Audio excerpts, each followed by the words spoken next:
예정과 선택을 받기 전에 죄인들은 자유의지도 없고 선을 행할 능력도 전혀 없고 그냥 시체다. 성경적으로도 말이 안 되고 경험적으로도 말이 안 되고 논리적으로도 말이 안 되고 그냥 총체적으로 말이 안 되는 얘기라고 생각해요. 저는 세월호 참사, 이태원 참사, 아니면 뭐 무한항공 참사 같은 일이 발생을 했을 때 어떤 아랍의 무슬림 지도자가 공개적으로 이렇게 얘기를 하는 거예요. 저 폐역한 대한민국이 이슬람을 믿지 않아서 알라신이 벌하신 것이다. 회개하라. 우리가 어떤 생각이 들까? 근데 일론 머스크가 분명히 나는 스피노자의 신을 믿는다 라고 얘기를 했거든요. 근데 어떤 기독교 유튜브 같은 데들에서 원하는 대로 편집을 해가지고 일론 머스크 드디어 하나님의 존재를 인정하다. 웃음거리예요 이거는. 자, 8번째도 굵직해요. 기독교가 아니면 윤리와 도덕도 없었을 것이다 라는 말이 있습니다. 이거 담에색이 종종 하던 도덕적 논증에 대한 얘기 아니야? 스스로 카운터 치네? 라고 생각을 할 수도 있고 그게 언뜻 정당해 보이지만 조금 다른 얘기입니다. 제가 여기서 도덕적 논증에 대해서는 길게 말하지는 않을 건데 오히려 이거는 그리스도교가 역사적으로 인권이나 도덕성 같은 것에 얼마나 영향을 끼쳤는지 그거에 대한 이야기거든요. 일단은 이 논의 자체에서 완전히 제외해야 되는 게 있어요. 완전히 제외해야 되는 거는 무신론자는 도덕적으로 살 수 없다 라는 말이에요. 이 말은 어불성설입니다. 저는 개혁주의의 시체론 있잖아요. 하나님의 예정과 선택을 받기 전에 죄인들은 시체나 마찬가지다. 자유의지도 없고 선을 행할 능력도 전혀 없고 그냥 시체다 라는 이 말이 성경적으로도 말이 안 되고 경험적으로도 말이 안 되고 논리적으로도 말이 안 되고 그냥 총체적으로 말이 안 되는 얘기라고 생각해요. 저는 이런 개념을 받아들일 수가 없어요. 이제 이거에 대해서는 제가 하루 종일도 토론을 할 수 있는데 일단 넘어갈게요. 이런 식의 논리가 사실은 영미권 어떤 변증가나 그런 사람들은 아예 고려조차 안 하고 언급을 안 하는데 그건 영미권에서 장로교가 굉장히 소수여서 그렇거든요. 서구권에서는 이런 얘기는 일단 상식적으로 다 쳐내고 시작을 할 수 있는데 한국에서는 이런 점이 조금 힘든 점이에요. 그런 식의 반론이 들어오니까 이거는 깊게 들어가진 않겠습니다. 다른 영상들에서 많이 해왔고 또 할 수 있으니까. 자, 일단은 그래서 무신론자라고 해서 선한 행동을 하거나 도덕적으로 살 능력이 전혀 없다라고 말하는 거는 일단 말이 안 되고요. 그렇기 때문에 이걸 제외하고 이어가 볼게요. 그리스도교가 문화적으로 도덕과 인권에 엄청난 영향력을 끼친 거는 맞습니다. 저는 이거 항상 강조하는 부분이고 이거에 대해서 사례와 역사와 그런 것들을 공부하고 연구해서 비신자들과 대화할 때 이야기해줄 필요가 있어요. 그런데 이 말을 좀 혼동을 하면 안 될 것 같아요. 이 말을 곧 그리스도의 등장 이전에는 선하게 산 사람이 없다라는 뜻도 아니고 뭐 동양이나 이런 곳에는 선한 행동을 했던 사람이 없다라는 뜻이 아닙니다. 제가 이제 도미니언이라는 책을 쓴 톰 홀랜드와 몇 년 전에 인터뷰하는 영상을 올려놓은 적이 있는데 그거 한번 보세요. 되게 재밌습니다. 이 도미니언이라는 책 자체가 어떻게 서구 문화와 서구의 도덕성을 기독교가 완전히 지배했는가에 대해서 쓴 책이고 톰 홀랜드는 기독교인이 아닌 불가지론자 역사 저술가거든요. 근데 그 사람이 자료들을 엄청 방대하게 모아서 기독교가 어떻게 이런 도덕성, 인권 개념 이런 것들을 형성했는지를 써놨는데 이 사람이 이제 AC 그레일링이라는 무신론 철학자와 토론을 하는 영상이 있어요. 이것조차 제가 요약을 해서 올려놨습니다. 다마스커스 TV에. 근데 거기서 보면은 계속 이 토론의 핀트가 안 맞는 부분이 뭐냐면 그렇다면은 기독교 이전에 아니면 기독교 외부의 세계에서 선하게 행동했던 사람들은 뭐냐 자꾸 이렇게 AC 그레일링 물어보는데 시간이 부족해서 그런지 거기에 대한 제대로 된 토론이 일어나지 않았어요. 그래서 제가 톰 홀랜드에게 따로 물어봤는데 톰 홀랜드가 말하고자 하는 거는 이거예요. 이런 선한 행동을 한 사람들은 분명히 있었지만 우리가 무엇이 선하다, 무엇이 나쁘다, 아니면 어떤 행동은 더 숭고하다, 남을 위한 희생은 숭고한 일이다, 아니면 약자는 도와야 된다, 이렇게 우리가 자동적으로 소프트웨어처럼 가지고 있는 이 선악의 기준이 서구 기독교로부터 깔린 소프트웨어라는 거죠. 그거에 대해서 본인이 이제 논증을 하는 거예요. 그러니까 예를 들어서 약자를 위해서 희생한 사람은 옛날에도 있었을 거야. 예수를 들어본 적이 없는, 예를 들어서 뭐 이순신 장군 얘기 전에도 했잖아요. 그런 사람들은 기독교 기준에서도 선한 행동, 되게 기독교적인 행동을 했을 수 있어요. 그런데 그게 정말로 가장 숭고한 행동이고 그것이 무조건 옳다, 이렇게 생각을 현대인들이 거의 다 하잖아요. 그러니까 현대인이 갖고 있는 어떤 선악의 기준, 무엇이 더 선한 행동이고 무엇은 좀 덜한 행동이고, 이런 체계들이 기독교로부터 왔다라는 거죠. 그거를 얘기하고자 하는 거예요, 톰 홀랜드는. 그리고 저는 여기에는 굉장히 설득력이 있다 생각해요. 실제로 기독교가 역사적으로 선한 영향력을 끼친 게 엄청 많지만 그 중에서 가장 위대한 업적은 우리가 무엇이 선한가를 느끼는 기준 자체를 제시해 버린 거란 거예요. 그래서 예전에 팀 켈러의 어떤 강연에서 어떤 교수의 실험을 제시한 바 있어요, 팀 켈러가. 지금 예화를 다시 못 찾아가지고 제가 어렴풋이만 기억하고 있는데, 어떤 실험이었냐면 이 교수가 학생들한테 다 물어본 거예요. 만약에 어떤 할머니가 있고 할머니가 되게 값비싼 보석을 들고 있어. 여러분들은 이 할머니의 보석을 뺏을 수 있고 강도짓을 할 수 있어요. 이 강도짓은 절대 안 걸려요. 절대 법적 처벌을 받지 않아. 그렇다면 이 강도짓을 하겠는가? 라고 물어봤어요.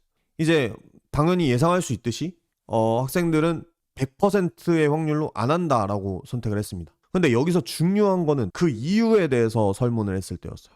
왜 안 하는가? 여기에 여러 가지 선택지가 있었는데 여러 가지 선택지를 다 까먹었고 두 개만 얘기를 해드릴게요. 가장 확률이 높은 두 개. 첫 번째는 자신의 체면 때문에. 이런 행동을 하는 것은 나의 존엄성과 체면을 더럽힌다 라는 선택지가 하나 있었고, 또 하나의 선택지는 약한 자를 이유 없이 괴롭혀서는 안 되기 때문에. 약한 자를 괴롭히고 약한 자의 것을 빼앗아서는 안 되기 때문에.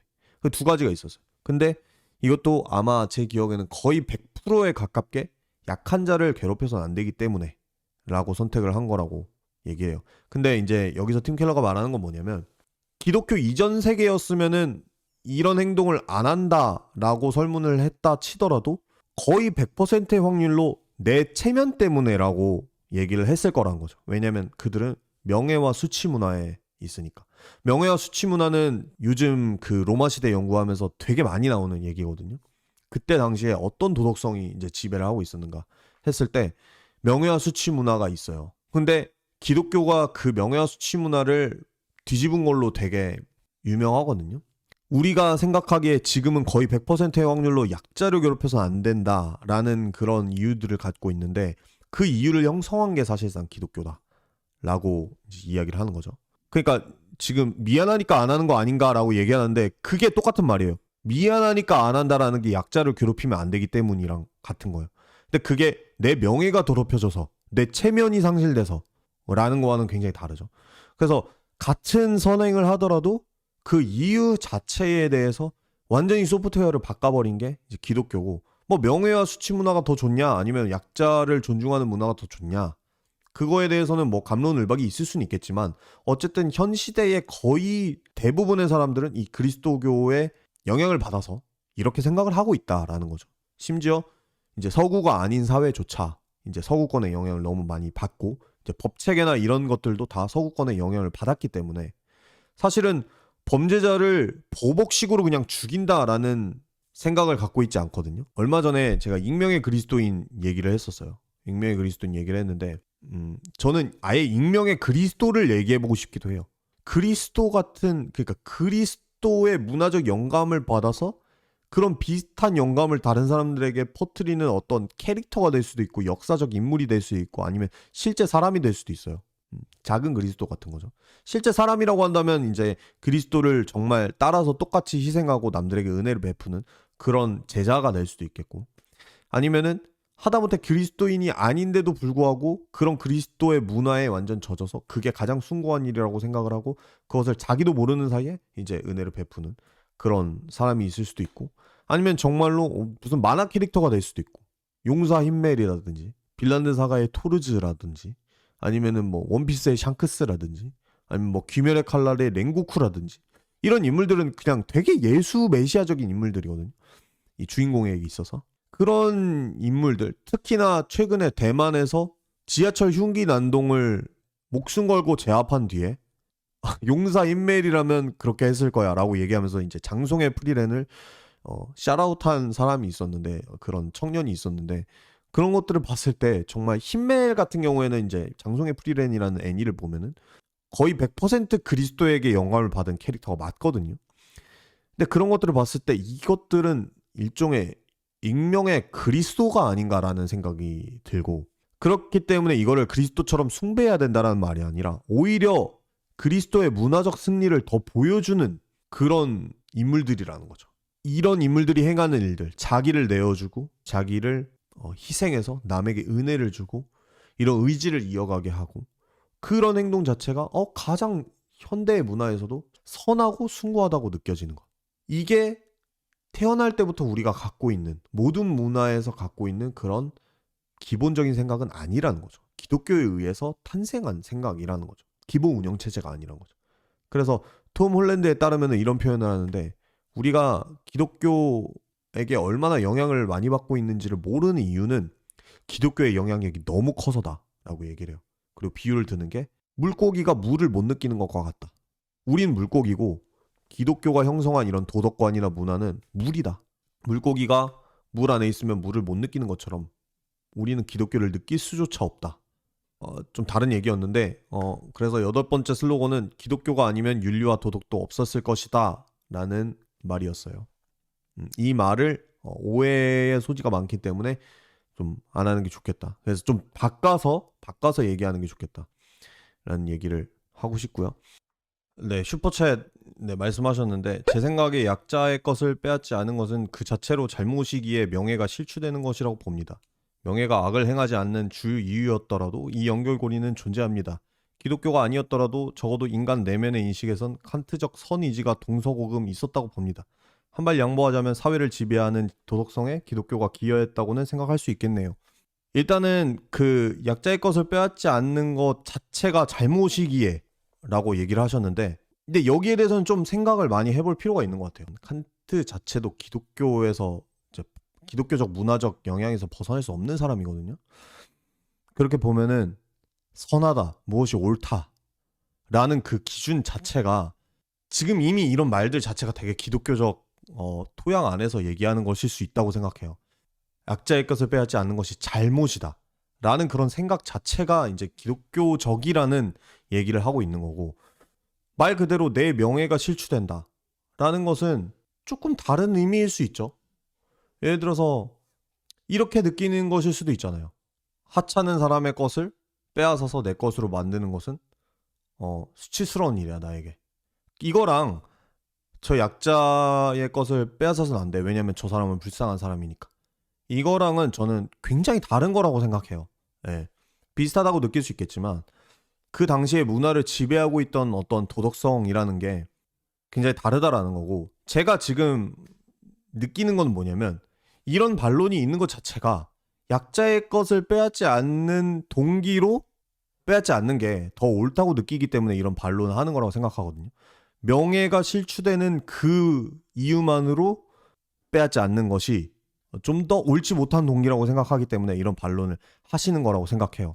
약자의 것을 빼앗지 않는 게 잘못이라고 그들도 생각했을 거야 라고 얘기하는 것 자체가 그게 더 숭고하고 옳은 가치라고 생각을 해서 얘기를 하시는 것 같은데, 그것 자체가 어쩌면 굉장히 기독교적 소프트웨어일 수 있지 않을까. 말씀하신 대로 인간 내면의 선의지, 양심 이런 것들이 있는 것, 기독교 지역 아니면 기독교 시대 외에도 있는 것, 그것 자체에 대해서는 부정하진 않았습니다.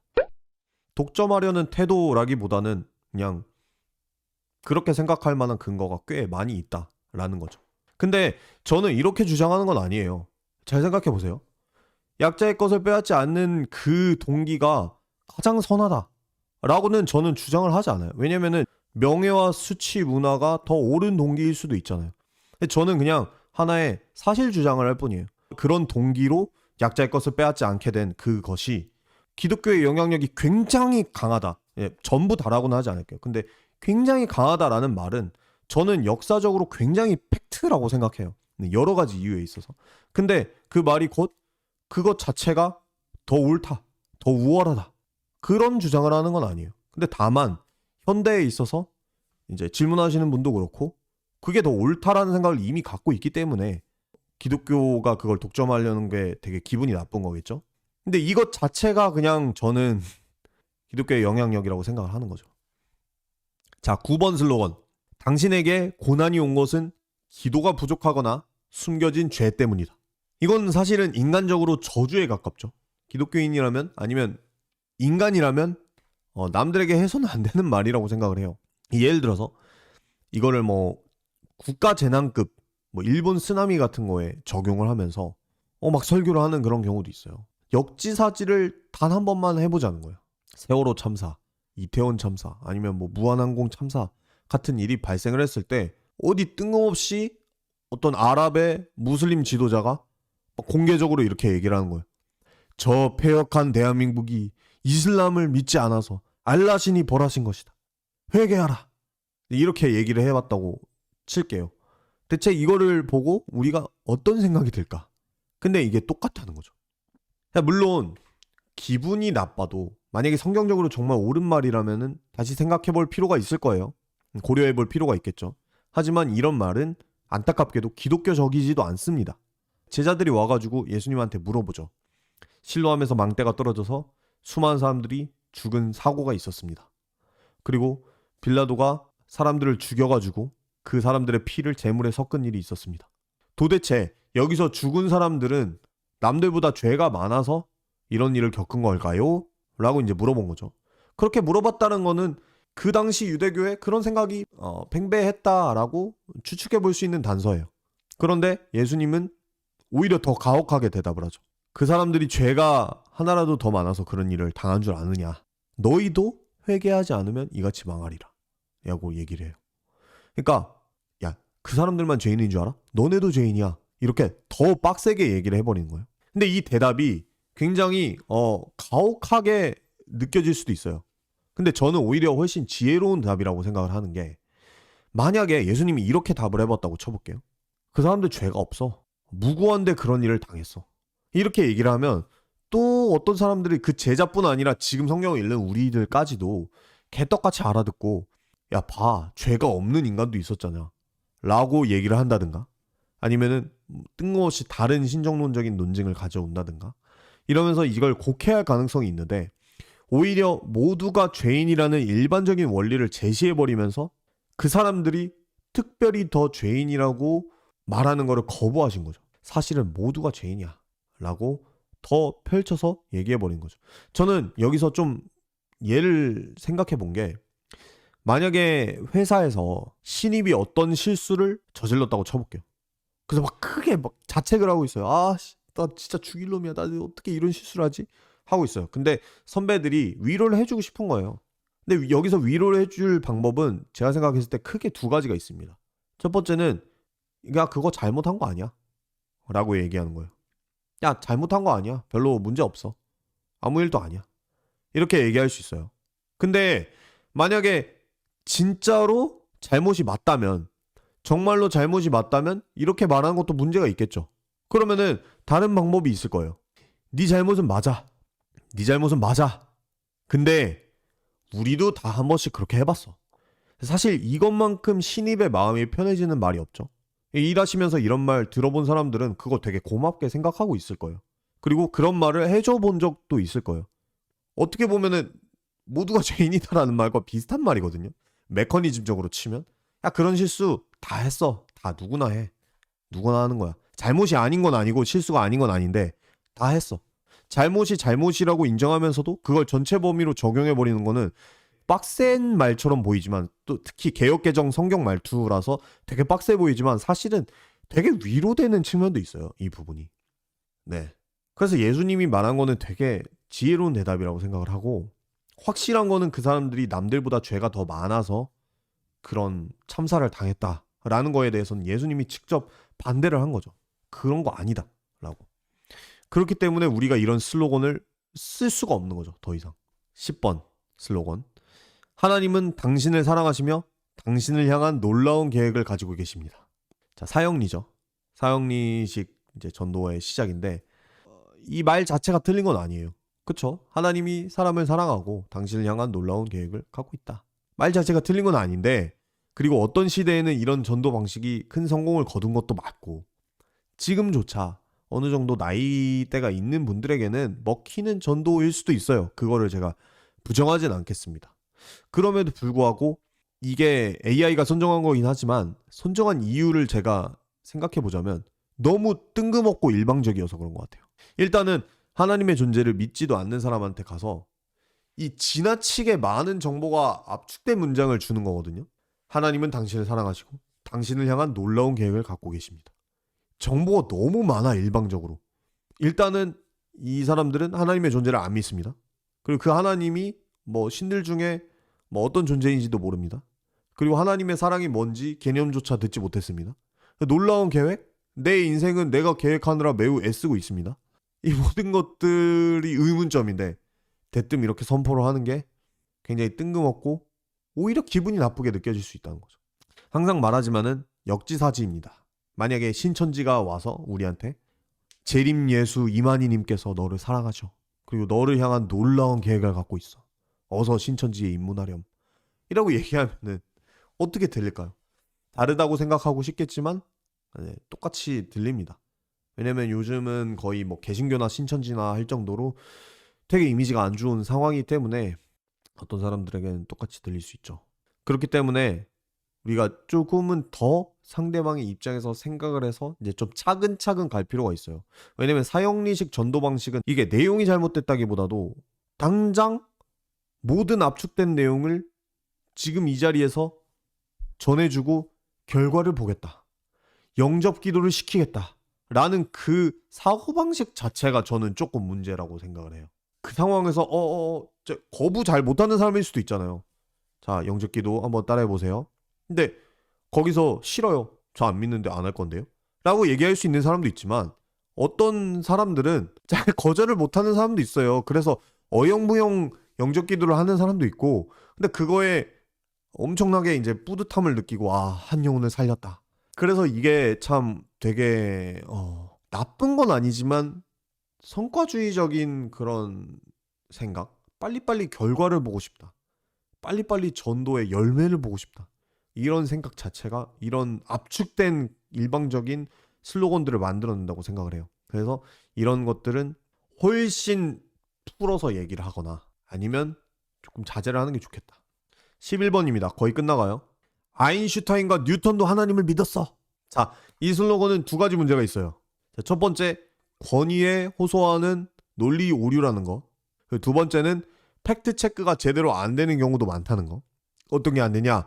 이 질문에서도 당장 그래요. AI가 뽑아준 거긴 하지만 뉴턴은 독실한 기독교인이 맞는데 아인슈타인은 이신론자에 가깝거든요. 아인슈타인은 스피노자의 신을 믿는다고 이야기를 했고 그거는 종교적 신, 인격 신과는 굉장히 거리가 있습니다. 그리고 제가 한 유튜브에서 봤는데 일론 머스크가 어떤 팟캐스트에 나와가지고 신과 그런 거에 대해서 얘기한 적이 있어요. 근데 일론 머스크가 분명히 아인슈타인이랑 똑같이 나는 스피노자의 신을 믿는다 라고 얘기를 했거든요. 근데 어떤 기독교 유튜브 같은 데들에서 이거를 원하는 대로 편집을 해가지고 일론 머스크 드디어 하나님의 존재를 인정하다 이런 식으로 이제 편집을 해서 올리는 거예요. 일단 이게 짜치는 거는 둘째치고 일단 일론 머스크 같은 유명인을 활용해서 이 사람도 믿었으니까 이게 진리다라고 얘기하는 똑같은 권위의 호소 오류라는 것, 그리고 사실이 아닌 걸 가지고 얘기한다는 것, 곡해해서 그것들에 있어서 굉장히 문제가 된다고 생각해요. 알면서 이렇게 편집을 했는지 모르겠는데 그런 식으로는 저는 절대 하면 안 된다고 생각합니다. 왜냐하면 웃음거리예요. 이거는 웃음거리고 도덕적으로도 옳지 못한 일이에요. 그렇기 때문에 정말 나 기독교인으로 회심했어 라고 얘기하는 게 아닌 이상 함부로 어떤 유명인들에 대해서 이런 식으로 얘기를 하면 안 됩니다. 아인슈타인도 마찬가지죠. 아인슈타인은 성경에 하나님을 믿은 게 아니에요. 그런 식으로 팩트체크를 제대로 할 필요가 있고, 과학자는 기독교인이 될 수 없어 라고 이제 과학을 좋아하는 사람들이 공격하는 경우가 있어요. 과학을 열심히 배우면 기독교인이 될 수 없어 이런 식으로 얘기하는 경우에는 충분히 기독교인 과학자의 목록을 얘기해주면서 반론을 할 수도 있습니다. 왜냐면 팩트를 짚어줘야 되니까요. 많은 사람들, 뭐 알리스터 맥그레스 같은 과학자이자 신학자인 사람들, 뭐 존 펄킹온 같은 사람들, 물리학자이자 신학자인 사람, 뭐 프랜시스 콜린스 같은 사람들, 그런 유명 과학자들의 이야기를 해줄 수는 있겠지만 이거를 먼저 선빵으로 야, 아인슈타인과 뉴턴도 하나님을 믿었으니까 너도 믿어야 돼. 이거는 굉장히 오류가 많은 얘기라는 거죠. 이런 사실은 있을 수 있어요.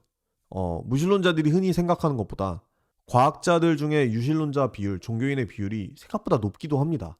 엘레인 에클런드라는 사회학자가 2010년에 출간한 게 있어요. 과학 대 종교, 과학자들은 어떻게 생각하는가. 이런 연구를 한 적이 있는데 여기서 1700명의 과학자를 대상으로 설문조사를 했고 또 그중에 275명과는 심층 인터뷰까지 진행을 했습니다. 그래서 나온 결론이 뭐냐면 엘리트 대학의 과학자들 중에 거의 50%가 종교인이고 특히 생물학과 물리학계 종사자들 중에는 36%가 신의 존재를 믿었다. 그리고 30%는 불가지론자고 34% 정도가 무신론자였다. 엘리트 대학의 과학자들 중. 우리가 흔히 생각하는 것보다는 훨씬 무신론자의 비율이 낮죠. 근데 그럼에도 불구하고 이런 통계들이 뭘 증명하는 건 아닙니다. 신이 존재한다는 걸 증명하지도 않고 신이 부재한다는 걸 증명하지도 않아요. 한국의 무신론자의 수가 늘어나는 추세라고 해서 종교 자체가 설득력을 잃어간다는 뜻도 아니고요. 뭐 아프리카나 남미에서 기독교 인구가 늘어나고 있다고 해서 기독교가 갑자기 설득력 있어지는 건 아닙니다. 이제 통계는 통계일 뿐이죠. 신도수의 변화에는 정말 많은 문화적인 요인도 있을 수 있는 거죠. 그렇기 때문에 이 과학자들 몇 명의 이름에 기독교의 신뢰성을 얹어서 의지하려는 것 자체가 사실은 과학 만능주의라고 볼 수 있어요. 아무리 과학의 위상이 높은 시대라지만 그렇게까지 할 필요 없습니다. 네. 그래서 먼저 과학 배우면 기독교 못 믿어. 아니면 과학 배우면 신 못 믿어. 라는 말을 들었을 때만 살포시 몇 명 과학자들의 이름, 업적을 얘기해 줄 수 있을 것 같습니다. 자, 마지막입니다. 마지막. 의외라고 생각할 수도 있는데요. AI가 뽑았으니까. 기독교는 종교가 아니라 관계다. 기독교는 종교가 아니라 관계다. 저는 이 말 자체에 대해서는 어느 정도는 동의를 합니다. 기독교는 궁극적으로는 종교가 아니고 예수 그리스도와의 관계다. 이걸 부정하는 건 아니에요. 다만 비신자와의 대화 상황에서 꺼내기엔 부적절한 말이다 이거죠. 이게 외부인들의 시선에서 보면은 교회에 모여서 헌금 내고 설교 듣고 제도를 유지하고 교리를 따르고 거대한 종교 집단이 맞아요. 그리고 사회 안에 하나의 종교로서의 기능과 책임도 분명히 져야 돼요. 그리고 심지어 이 말 자체가 본의 아니게 오만하게 들리기도 합니다. 우리는 다른 종교들과는 격이 달라. 쟤네는 다 종교 나부랭인데 우리는 아니야. 우린 관계야. 마치 좀 선 긋는 것처럼 들리기도 합니다. 그래서 기독교는 종교가 아니야 라고 단언을 하기보다는 차라리 저라면 예수님이 종교 비판자였다는 사실, 종교개혁이 사실은 어떤 세속주의의 시발점이었다는 사실, 이런 되게 반전이 되는 사실들 있잖아요. 이런 것들을 좀 알려주는 편이 더 좋은 것 같아요. 그리고 사실은 관계라는 말 자체도 너무 모호한 것 같아요. 하나님을 만난다는 말 자체도 좀 모호합니다. 특히 비신자들에게 있어서 이 말은 굉장히 모호한 말이에요. 그래서 제가 36가지 질문 영상에서 하나님을 만나다의 뜻이 뭔지 이제 비신자들이 최대한 이해할 수 있도록 설명해 놨는데 그것도 좀 소개를 해보면 좋을 것 같고요. 기독교는 종교가 아니라 관계다. 이 말은 기독교인끼리만 쓰자 라고 정리를 할 수 있을 것 같습니다. 자, 정말 긴 시간 동안 여러분들 12가지 슬로건 이제 나눠봤는데 벌써 이제 체력이 굉장히 많이 소진이 됐어요. 하지만 제가 약속을 했기 때문에 Q&A도 하도록 하겠습니다.